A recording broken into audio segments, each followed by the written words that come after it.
Good morning, students. আজি আমি তোমালোকৰ অসম জাতীয় বিদ্যালয়ৰ ক্লাছ 8ৰ লেসন নম্বৰ 4 হেলদি হেবিটছ লেসনটোৰ বিষয়ে আলোচনা কৰিম। সো সকলোৱে কিতাপবোৰ উলিয়াই লোৱা, লেসনটো ধুনীয়াকৈ চাই যাবা। হেলদি হেবিটছ এনেকুৱা এটা লেসন যিটো লেসন আমাক এতিয়া বহুত প্ৰয়োজনীয় জানিবলগীয়াটো যে হেলদি হেবিটছ অৰ্থাৎ স্বাস্থ্যকৰ অভ্যাসবোৰ আমাৰ এতিয়া যিটো পৰিস্থিতি হৈ আছে আমাৰ এতিয়া দেশত, তো আমাৰ কাৰণে এই হেলদি হেবিটবোৰ অভ্যাস এনেকুৱা স্বাস্থ্যজনিত অভ্যাসবোৰ গঢ়ি উঠাটো আমাৰ প্ৰায় প্ৰয়োজনীয় নিচিনা হৈ পৰিছে। সেইকাৰণে মই বোধ কৰোঁ তোমালোকক এই লেসনটোৱে যথেষ্ট উপকাৰ কৰিব তোমালোকৰ দৈনন্দিন জীৱনত। আহা তেন্তে আৰম্ভ কৰোঁ। Health is not only a physical state without any disease, but also a pleasant assimilation of physical, mental, social and spiritual aspects of man. অৰ্থাৎ আমাক কি কৈছে যে আমাৰ স্বাস্থ্যটো একমাত্ৰ বেমাৰ নোহোৱাকৈ থকা অৱস্থাটোৱে নহয়। আমাৰ একমাত্ৰ বেমাৰ গাটোত যে আমাৰ শৰীৰত কোনো বেমাৰ নাই তাৰ মানে যে আমি স্বাস্থ্যকৰ বা আমাৰ স্বাস্থ্য তাক সেইটো নুবুজায়। আনকি কি বুজায় যে a pleasant assimilation of physical, mental, social and spiritual aspects of a man. Pleasant assimilation মানে হ'ল সান মিহলনি, এটা ধুনীয়া সান মিহলনি কিহৰ শৰীৰৰ, মগজুৰ, সমাজৰ আৰু এটা আধ্যাত্মিক বস্তুৰ সান মিহলনি বুলি কৈছে আমাৰ হেল্থটো অৰ্থাৎ আমাৰ স্বাস্থ্যটো। Physical health remains incomplete without the realization of mental and social health. অৰ্থাৎ আমাৰ শৰীৰৰ স্বাস্থ্যটো ইনকমপ্লিট হৈ থাকে। ইনকমপ্লিট মানে আধৰুৱা হৈ থাকে without the realisation of mental and social health. আমাৰ মেণ্টেল অৰ্থাৎ মানসিক আৰু সামাজিক আমাৰ স্বাস্থ্যটো ৰিয়েলাইজ নকৰাকৈ, অনুভৱ নকৰাকৈ আমাৰ অকল শৰীৰৰ স্বাস্থ্যটো মানে ইনকমপ্লিট হৈ থাকে, আধৰুৱা হৈ থাকে। A person becomes healthy when all the parts of his body and mind work together properly. অৰ্থাৎ এজন ব্যক্তিৰ becomes healthy, এজন ব্যক্তি স্বাস্থ্যৱান হয় কেতিয়া? যেতিয়া তেওঁৰ শৰীৰৰ সকলোবোৰ অংগ আৰু তেওঁৰ মগজুটো ভালকৈ একেলগে কাম কৰিব পাৰে।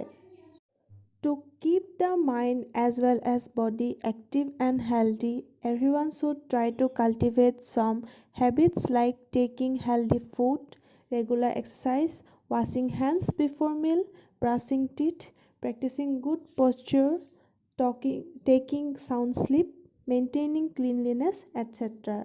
অৰ্থাৎ আমাক কি কৈছে? To keep the mind as well as body active. আমাৰ মগজুটো আৰু আমাৰ শৰীৰটো এক্টিভ অৰ্থাৎ সক্ৰিয় আৰু হেল্ডি আৰু সুস্বাস্থ্য কৰি থ'বলৈ এভৰিৱান সকলোৱে কি কৰিব লাগে? Try two cultivate. কাল্টিভেট মানে এনেই আমাক খেতি কৰা বুজায়, কিন্তু আমাক ইয়াত আচলতে গঢ়ি উঠা কৈছে। আমাক কিছুমান ভাল অভ্যাস গঢ়ি উঠিব লাগে, যেনেকৈ লাইক টেকিং হেল্ডি ফুড, যে আমি সদায় স্বাস্থ্যৱান খাদ্যহে খাব লাগে। এনেকুৱা বিভিন্ন বাহিৰা জাংক ফুডবোৰ যেনে ম'ম', চাওমিন এনেকুৱাবোৰ বেছি আমি খাব নালাগে। প্ৰায় আমি সেউজীয়া শাক পাচলি এনেকুৱাবোৰে বেছি খাব লাগে। Healthy food, regular exercise, daily আমি দৈনন্দিন আমি এক্সাৰচাইজ কৰিবই লাগে। ডেইলি এক্সাৰচাইজ কৰাটো শৰীৰৰ কাৰণে বহুত ভাল।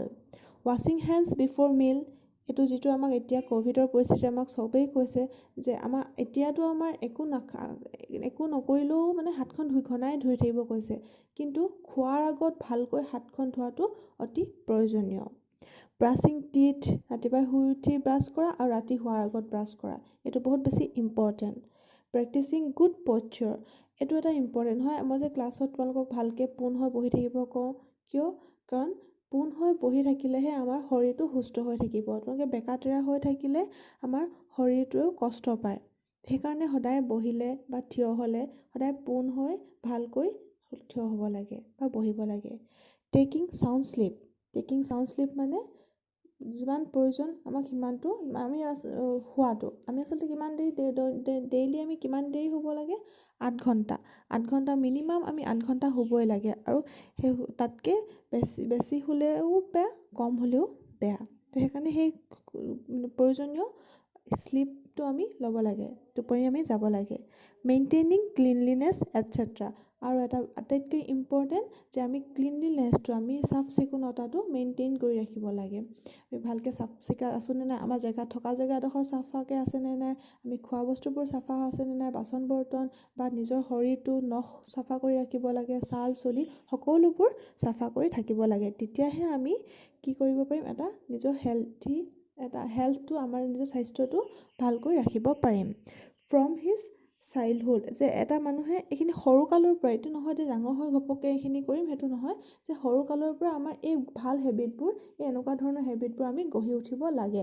ৰাতিপুৱা শুই উঠি ব্ৰাছ কৰা, ভালকৈ থকা, ভালকৈ শোৱা, ভাল বস্তু খোৱা, সেউজীয়া শাক পাচলি বিশেষকৈ, তোমালোক সৰু ল'ৰা ছোৱালীবোৰে সেউজীয়া শাক পাচলি বেছিকৈ নোখোৱা, কিন্তু সেইটো খাবহে লাগে, আমাৰ স্বাস্থ্যৰ কাৰণে বহুত জৰুৰী। আৰু এইটো নহয় যে ডাঙৰ হৈ কৰিম, এতিয়া সৰুৰ পৰাই আমি এই ভাল অভ্যাসবোৰ গঢ়ি তুলিব লাগে। These are healthy habits. So being healthy can mean much more than merely not being ill. আৰু এই সকলোবোৰ এই যে হেবিটখিনি ক'লে, এই গোটেই হেবিটখিনি, এই অভ্যাসখিনি কি হয়, এটা স্বাস্থ্য সম্পন্ন বা ভাল অভ্যাস, healthy habits. So being healthy can mean much more than merely not being ill. আৰু কৈছে যে হেল্থি মানে অকল বেমাৰ হৈ নথকাটোৱে নুবুজায়, হেল্থি মানে তাতকৈ আৰু বহুত বেছি ভালকৈ থকাটো বুজায়। মেয়াৰলি মানে একমাত্ৰ বেমাৰ হৈ নথকাটোৱে তাৰমানে তুমি হেল্থি আছা, সেইটো নহয়। According to Greek mythology, Asclepius was the god of medicine and his daughter Hygeria was the goddess of health. তাৰমানে গ্ৰীকৰ উপাখ্যান অনুসৰি এস্ক্লেপিয়াছ আছিলে মেডিচিন অৰ্থাৎ দৰৱৰ ভগৱান, আৰু তেওঁৰ ডাটাৰ অৰ্থাৎ জীয়েক হাইজেৰিয়া আছিলে দ্য গডেছ অফ হেল্থ অৰ্থাৎ স্বাস্থ্যৰ দেৱী। The Greeks knew the value of health and they worshipped Hygeria to bless them with good health. তাৰমানে কি কৈছে আমাক, যে গ্ৰীকসকলে হেল্থৰ অৰ্থাৎ স্বাস্থ্যৰ মূল্য কিমান তেওঁলোকে বুজি পাইছিল, তেওঁলোকে জানিছিল, আৰু সেইকাৰণে তেওঁলোকে সেই স্বাস্থ্যৰ দেৱী হাইজেৰিয়াক পূজা কৰিছিল, তেওঁলোকৰ যাতে তেওঁলোকক কুশলে মংগলে থাকিবলৈ তেওঁলোকক ব্লেছ কৰে অৰ্থাৎ আশীৰ্বাদ দিয়ে। Now everyone of us knows that the food we eat, the rest and exercises we take, and the state of mind to which we have to adjust in our everyday life help us to remain healthy always. এতিয়া কৈছে যে সকলোৱে জানো যে আমি যিবোৰ খাওঁ, আমাৰ খাদ্য যিবোৰ আমি খাওঁ, the rest and exercises we take, the rest মানে আমি যিবোৰ জিৰণি লওঁ, আৰু এক্সাৰচাইজ অৰ্থাৎ ব্যায়াম আমি যিবোৰ কৰোঁ, আৰু দ্য ষ্টেট অফ মাইণ্ড অৰ্থাৎ আমাৰ মনটো বা আমাৰ মনৰ অৱস্থাটো, যিখিনি আমি আমাৰ দৈনন্দিন জীৱনত আমি এডজাষ্ট কৰোঁ, আমি খাপ খোৱাকৈ থাকোঁ, খাপ খাই থওঁ আমাৰ দৈনন্দিন লাইফত, সেইখিনিয়ে আমাক কি কৰে, আমাক সদায় হেল্ডি থাকিবলৈ, স্বাস্থ্যৱান হৈ থাকিবলৈ আমাক সহায় কৰে, সেইখিনিয়ে আমাক স্বাস্থ্যৱান ৰাখে। Just as an engine needs fuel to keep it run, our body also needs food which supplies building material and energy to the body for our growth and development. তাৰমানে কি কৈছে, যেনেকৈ এটা ইঞ্জিনক ফিউল লাগে অৰ্থাৎ তেল লাগে, তো সেইটো চলি থাকিবলৈ, তেনেকৈ আমাৰ শৰীৰটোকো কি লাগে, আমাক ফুড লাগে। আৰু ফুডবোৰে কি আমাক বিল্ড কৰাত সহায় কৰে, আমাক কি গঢ়ি উঠাত সহায় কৰে, এনাৰ্জি কিহৰ কাৰণে, এনাৰ্জি অৰ্থাৎ শক্তি, to the body for our growth and development, যে আমি বাঢ়িবলৈ, আমাৰ ডেভেলপমেণ্ট হ'বলৈ, আমি ধুনীয়াকৈ বাঢ়িবলৈ, আমাৰ গ্ৰ'থ হ'বলৈ আমাৰ বডিটো, সেইবোৰে আমাক যেনেকৈ ইঞ্জিন এটাক ফিউল লাগে, তেল লাগে চলিবলৈ, তেনেকৈ আমাৰ আচলতে শৰীৰটোকো লাগে, খাদ্য লাগে, যিখিনিক আমাৰ শৰীৰটোৱে এনাৰ্জি পাব, শক্তি পাব, আৰু আমি ডাঙৰ হৈ বাঢ়ি আহিম। Healthy and nutritious food is very important for maintaining a good health.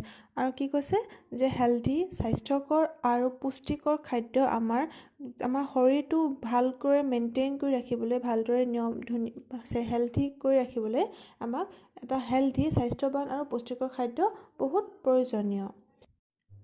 Healthy food means A balance diet, আৰু স্বাস্থ্যকৰ খাদ্য মানে হ'ল এটা সমান আহাৰ, যে অকল অকল বোলে তুমি প্ৰ'টিন খালেও নহ'ব বা অকল আমি ভাত খালেই নহ'ব, মাছ মাংসও খাব লাগিব বা মানে ভিটামিনো আমি ল'ব লাগিব, আমি কাৰ্বহাইড্ৰেটো ল'ব লাগিব, তেনেকুৱা ধৰণৰ। আৰু বেলেঞ্চ ডায়েটটো কি হয় কৈছে, the balance diet includes protein ক'ত পায়, মিট, ফিছ, পালচেছ, আৰু কাৰ্বহাইড্ৰেটছ যিবোৰ পায় চুগাৰ, ৰাইচ, ৰুটি, ষ্টাৰ্চ এটচেট্ৰা, আৰু ফেটছবোৰ পায় বাটাৰ, অইল এইবোৰৰ পৰা। আৰু মিনাৰেলছবোৰ iron, calcium etcetera, vitamins etcetera. তো বেলেঞ্চ ডায়েটত আমি সকলোবোৰে সোমোৱাই ৰাখিব লাগিব। অকল কাৰ্বহাইড্ৰেট খালেই নহ'ব, অকল প্ৰ'টিন ল'লেই নহ'ব, আমি সকলোবোৰ সমানে ল'ব লাগিব। প্ৰ'টিন, কাৰ্বহাইড্ৰেট তথা শৰ্কৰা, ফেটছ, তাৰপিছত মিনাৰেলছ, ভিটামিনছ, আমি সেই সকলোবোৰ আমি সম পৰিমাণৰ আমি খাদ্য গ্ৰহণ কৰিব লাগিব।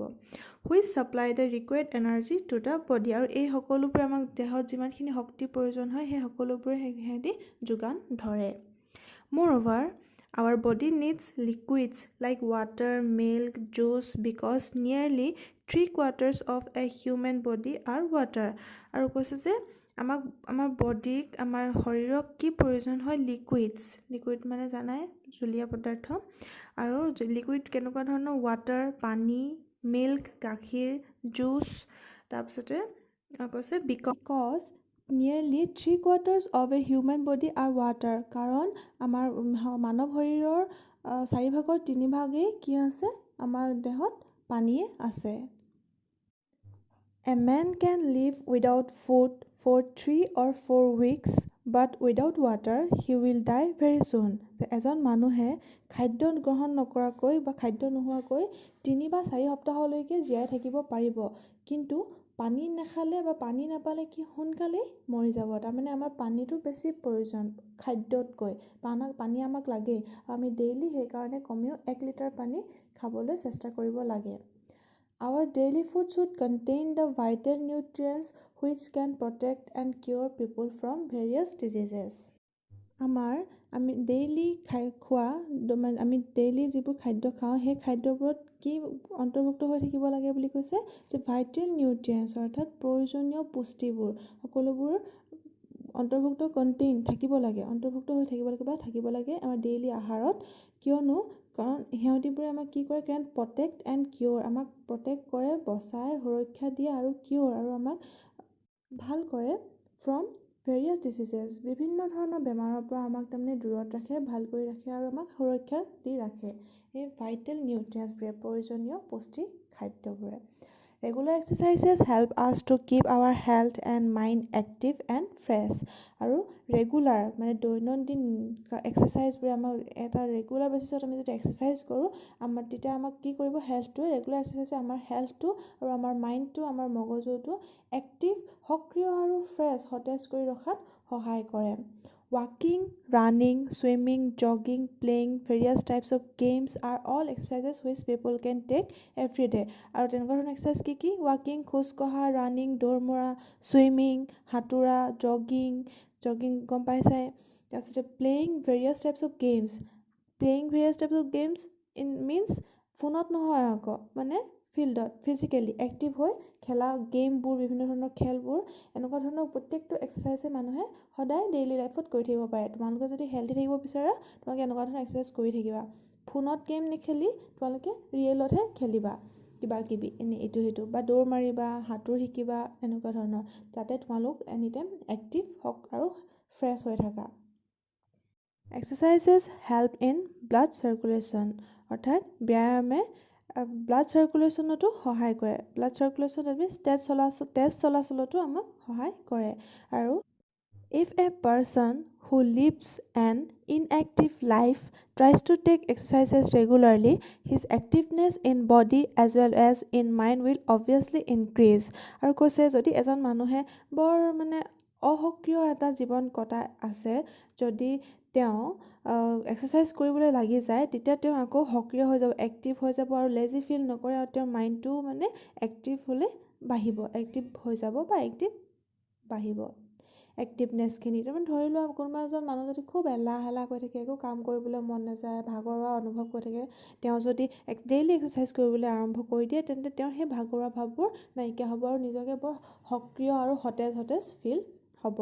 এক্সাৰচাইজেছ গিভ আছ away from many diseases and they also keep us strong and active আৰু ব্যায়ামে আমাক বহুতখিনি বেমাৰৰ পৰা আঁতৰাই ৰাখে আৰু আমাক ষ্ট্ৰং শক্তিশালী আৰু সক্ৰিয় কৰি ৰাখে এতিয়া বহুত মানুহক এতিয়া ডায়েবেটিছ হ'লে বা এনেকৈ ব্লাড প্ৰেছাৰ এনেকুৱা ধৰণৰ বেমাৰ হ'লে মানুহক সদায় কি ডক্টৰে এটাই মাত্ৰ উপদেশ দিয়ে যে আপুনি ডেইলি এক্সাৰচাইজ কৰিব এক্সাৰচাইজে মানুহৰ বহুত বেমাৰ আচলতে কি কৰে বহুত বেমাৰৰ পৰা বচাই ৰাখে বহুত বেমাৰ নাইকিয়া কৰে সেইকাৰণে এক্সাৰচাইজটো বহুত ইম্পৰ্টেণ্ট হয় কৰিব লাগে আমি চবেই Good habits like washing hands before meal, brushing teeth twice daily after food, etc.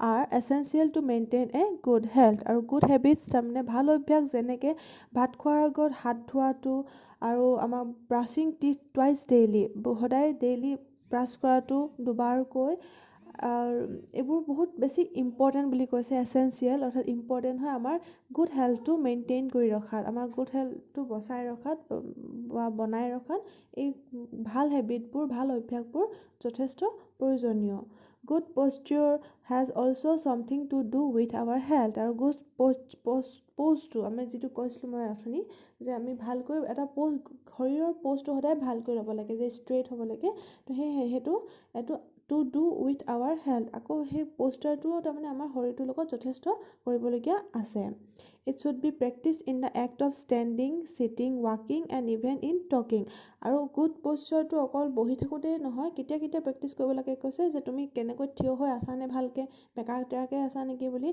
যেতিয়া তুমি থিয় হৈ থাকা তেতিয়াও তুমি চাব লাগে যে তুমি ভালকৈ থিয় হৈ আছানে যেতিয়া বহা তেতিয়া আমিতো বেকা টেৰা বহি ওপৰ তল কৰি বহোঁ আচলতে সেনেকৈ বহিব নালাগে সদায় ষ্ট্ৰেইট হৈ ভালকৈ বহিব লাগে খোজ কাঢ়োঁতেও চাব লাগে যে বেকা টেৰাকৈ খোজ কাঢ়িছোঁ নেকি তেতিয়া মানে সেই প'ষ্টাৰটো সেইবোৰতে আমাৰ অভ্যাসবোৰ গঢ়ি উঠিব আৰু ইভেন ইন টকিং আৰু যেতিয়া তুমি কথা ক'লেও বেকা টেৰা হৈ কৈছা নেকি সেইটো চাব লাগে যে সদায় এনি টাইম নিজৰ শৰীৰৰ প'জটো অংগী ভংগীবোৰ তাৰমানে ভালকৈ ৰাখিব লাগে it is important two keep the head erect তেওঁ কৈছে যে এইটো বহুত বেছি ইম্পৰ্টেণ্ট হয় এইটো বহুত প্ৰয়োজনীয় হয় যে আমাৰ হেডটো মাথাটো এনেকৈ থিয় কৰি ৰখাটো তললৈ মূৰ কৰি থালে আমি কোজা নিচিনা হৈ যাম হয় নাই আমি সেইকাৰণে ষ্ট্ৰেইট থাকিব লাগে তো সেইকাৰণে মূৰটো কি কৰিব লাগে থিয় কৰি থ'ব লাগে শ্ব'ল্ডাৰ্ছ বেক কাণকেইটা অকণমান পিছলৈ কৰি ৰাখিব লাগে চেষ্ট আউট বুকুখন অকণমান ওপৰলৈ আনকৈ বাহিৰলৈ উলিয়াই থ'ব লাগে এণ্ড ষ্টমাক ইন আৰু পেটটো ভিতৰলৈ ভৰাই থ'ব লাগে at the time of standing and ৱাকিং যেতিয়া যেতিয়া আমি থিয় হৈ থাকোঁ আৰু যেতিয়া আমি খোজকাঢ়োঁতে আৰু থিয় হৈ থাকোঁতে মূৰটো এনেকৈ থিয় কৰি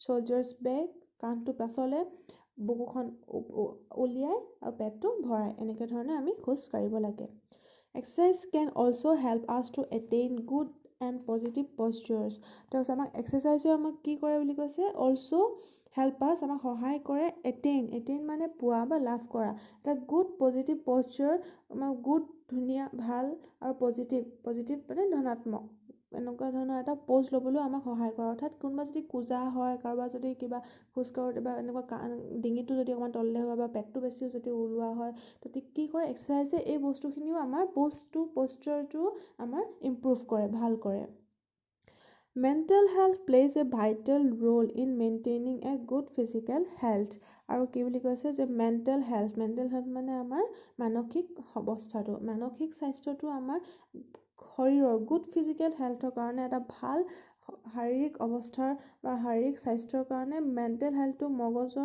মগজটো তাৰমানে আমাৰ বহুত ভাল হৈ থাকিব লাগিব তাৰমানে এটা বহুত ভাইটেল ৰোল প্ৰয়োজনীয় ৰোল প্লে কৰে আমাৰ শৰীৰটো ভালে ৰখাত mental হেল্থটোৱে Actually, the principal difference between a human body and a machine lies in the fact that each human being has a mind. তেওঁ কৈছে যে আটাইতকৈ প্ৰিন্সিপাল মানে মুখ্য ডিফাৰেঞ্চটো মুখ্য পাৰ্থক্যটো এটা হিউমেন বডি আৰু এটা মেচিনৰ মাজত মুখ্য পাৰ্থক্যটো হ'ল এটাই যে মেচিনৰ মগজ নাই বা মাইণ্ড নাই আৰু আমাৰ মাইণ্ড আছে হিউমেন বডিৰ এটা মাইণ্ড আছে এটা মগজু আছে কিন্তু মেচিনৰ নাই বাকী মেচিনক চলি থাকিবলৈ যেনেকৈ খাদ্য দৰকাৰ হয় আমাকো খাদ্য দৰকাৰ হয় কিন্তু সেই মেচিনৰ মাইণ্ডটো নাই কাৰণে সিহঁতি অনুভৱ কৰিব নোৱাৰে বা ফিল কৰিব নোৱাৰে mental health is the state of mind in which we learn to adjust with the problems of our everyday life আৰু মেণ্টেল হেল্থটো এনেকুৱা এটা ষ্টেট অফ মাইণ্ড বুলি কৈছে আমাৰ মগজৰ মানে স্বাস্থ্যটো এনেকুৱা এটা ষ্টেট অফ মাইণ্ড হয় এনেকুৱা এটা অৱস্থা যিটোৱে আমাক কি শিকায় এডজাষ্ট হ'বলৈ আমাৰ এভৰিডে লাইফৰ প্ৰব্লেমবোৰ আমাৰ যিখিনি আমি দৈনন্দিন লাইফত আমি আমাৰ জীৱনত দৈনন্দিন জীৱনত আমি যিবোৰ প্ৰব্লেম আমি যিবোৰ সমস্যা সন্মুখীন হওঁ সেই সমস্যাবোৰ সন্মুখীন হ'বলৈ আমাক সহায় কৰে সেই মেণ্টেল হেল্থটোৱে আৰু সেইবোৰৰ লগত এডজাষ্ট হ'বলৈ আমাক সহায় কৰে একমাত্ৰ মেণ্টেল আমাৰ হেল্থটোৱে to maintain good health we need adequate and regular sleep আৰু কি কৈছে যে এটা ভাল স্বাস্থ্য মেইনটেইন কৰি ৰাখিবলৈ আমাক কি দৰকাৰ এটা এডিকুৱেট এটা যথেষ্ট পৰিমাণৰ আৰু ৰেগুলাৰ গম পাইছাই তো ৰেগুলাৰ শ্লিপ টোপনি আমাক টোপনি যথেষ্ট পৰ্যাপ্ত পৰিমাণৰ আৰু দৈনন্দিন আমাক টোপনিটো অতি প্ৰয়োজনীয় আমাৰ শৰীৰটো ভালে ৰাখিবলৈ এ গুড শ্লিপ কিপছ আছ এলাৰ্ট এণ্ড এক্টিভ আৰু এটা আমাক ভাল টোপনি আমাক সজীৱ আৰু সক্ৰিয় কৰি ৰাখে during sleep our body can take complete rest আৰু টোপনিৰ সময়ত আমাৰ শৰীৰটোৱে এটা সম্পূৰ্ণভাৱে ৰেষ্ট ল'ব পাৰে বা জিৰাব পাৰে health is the result of nurturing our mind as well as body with the help of good habits আৰু হেল্থটো বা স্বাস্থ্যটো কিহৰ ৰিজাল্ট বুলি কৈছে নাৰ্চাৰিং মানে প্ৰতিপালন কৰা বা আপডাল কৰা তো আমি আমাৰ mind as well as our body আমি গুড অভ্যাসৰ জৰিয়তে গুড হেবিটছ অৰ্থাৎ ভাল অভ্যাসৰ জৰিয়তে আমি কেনেকৈ আমাৰ মগজুটো আৰু শৰীৰটো আমি কেনেকৈ আমাৰ প্ৰতিপালন কৰিছোঁ তাৰে ৰিজাল্ট হয় তাৰে ওলাই পৰিব আমাৰ হেল্থটো আচলতে এইটো বুজাব বিচাৰিছে যে আমাৰ হেল্থটো দেখিলে মানুহে গম পাব যে আমাৰ অভ্যাসবোৰ কেনেকুৱা ধৰণৰ তুমি যদি ভাল অভ্যাস গঢ়ি তুলিছা তেন্তে তোমাৰ স্বাস্থ্যটো দেখিয়ে মানুহে ধৰা পৰিব যে ইয়াৰ স্বাস্থ্যটো বৰ ভাল দেই স্বাস্থ্যৱান মানুহ তাৰমানে ভাল তাৰ অভ্যাসবোৰ ভাল যথেষ্ট খোৱাৰ আগত ধৰি লোৱা হাত চাত ধুই লোৱা বেমাৰ একো নাই আৰু বা খাদ্যবোৰ ভাল খায় এতিয়া যোনবোৰ আমি ক্ষীণমিন ল'ৰা ছোৱালী দেখোঁ আমি তাহাঁতক দেখাৰ লগে লগে যে আমি ধৰি লওঁ যে এই সেউজীয়া শাক পাচলি নাখায় চাগে দেই তাৰমানে কাৰণ কিয় তাক দেখিলেই লাগে যে ল'ৰাটোৰ বা ছোৱালীজনীৰ গ্ৰ'থটো বা ডেভেলপমেণ্টটো ভাল হোৱা নাই যিমানটো হ'ব লাগিছিলে বয়স অনুপাতে সিমানটো হোৱা নাই সেই আচলতে আমাৰ অভ্যাসবোৰে আমাৰ গুড হেবিটবোৰে আমাৰ ভাল অভ্যাসবোৰে আমাৰ ৰিজাল্ট হয় আমাৰ শৰীৰটো দেখিলেই আচলতে আমি গম পাম বা আমাৰ হেল্থটো দেখিলে আমাৰ স্বাস্থ্যটো দেখিলেই আমি গম পাব যে আমাৰ অভ্যাসবোৰ কেনেকুৱা ধৰণৰ সেইকাৰণে ভাল অভ্যাস গঢ়ি তুলিলে আমি ভাল এটা স্বাস্থ্য পাম অৰ্থাৎ ভাল স্বাস্থ্য এটা পাবলৈ এটা সুস্বাস্থ্য বেমাৰ নথকা সুস্বাস্থ্য এটা ভালকৈ গঢ়ি তুলিবলৈ আমি কি কৰিব লাগিব ভাল অভ্যাসবোৰ আমি গঢ়ি তুলিব লাগিব আমি নিজেই আশা কৰোঁ তোমালোকে সকলোৱে বুজি পালা লেচনটো যদি কিবা বুজি নোপোৱা তেন্তে মোক সুধিবা থেংক ইউ